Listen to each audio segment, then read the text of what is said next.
ಅದ್ಭುತವಾದಂತಹ ಸಂಗೀತ ಹೇಳುವುದರ ಜೊತೆಯಲ್ಲಿ ಜನಭಕ್ತಿಯನ್ನು ಹೇಳುವುದರ ಜೊತೆಯಲ್ಲಿ ಭಕ್ತಿ ಗೀತೆಗಳನ್ನು ರಚಿಸುವುದರಲ್ಲಿಯೂ ಕೂಡ ಸಿದ್ಧಪಡಿಸಿದರು. ಅವರು ಬರೆದಂಥ ನೂರಾರು ಭಕ್ತಿ ಗೀತೆಗಳು ಈಗಾಗಲೇ ಪ್ರಕಟವಾಗಿವೆ.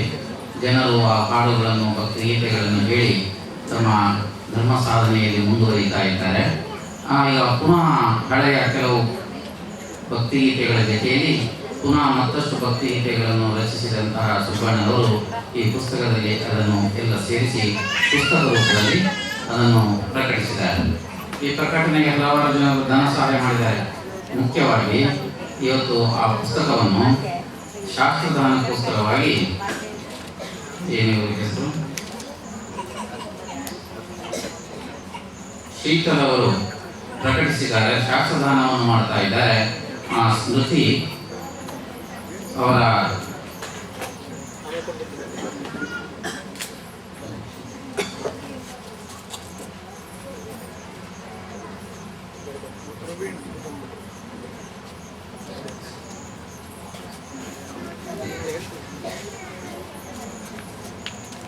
ಇಂದಿನ ಶುಭ ದಿವಸದಲ್ಲಿ ಮತ್ತೊಂದು ಪುಸ್ತಕ ಬಿಡುಗಡೆಯಾಗಲಿದೆ.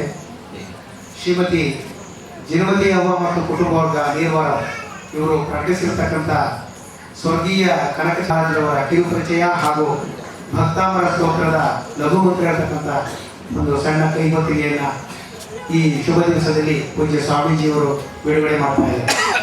ಕೆಲವು ವರ್ಷಗಳ ಹಿಂದೆ ಪರಂಧಾಮವನ್ನು ಇದ್ದ ಅದು ಮಠದಲ್ಲಿರುವ ನಮ್ಮ ಮಠದ ಒಂದು ಬಸದಿ ಇದೆ, ಪ್ರಸಿದ್ಧ ಒಂದು ತೀರ್ಥ.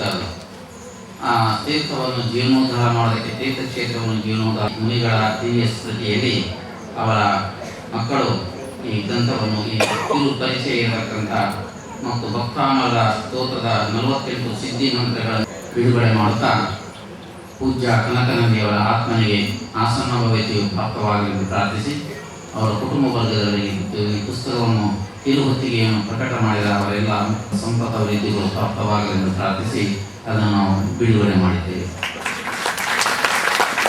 ಪುಟ್ಟಂಗಡಿ ರಘುಚಂದ್ರ ಅಜ್ರೆ ಅವರು ಮೈಸೂರು,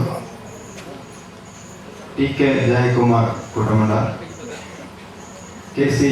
ದೇವೇಂದ್ರ ಕೀರ್ತಿ ಭಟ್ಟಾರಕ ಸ್ವಾಮೀಜಿಯವರ ಗುರುಪಾದ ಪೂಜೆಯ ಶ್ಲೋಕವನ್ನು ಹೊಂದಿರತಕ್ಕಂಥ ಪ್ರತಿಯೊಬ್ಬ ಜೈನ ಶ್ರಾವಕರಿಗೂ ಅತ್ಯವಶ್ಯವಾಗಿರತಕ್ಕಂಥ ಈ ಕಿರು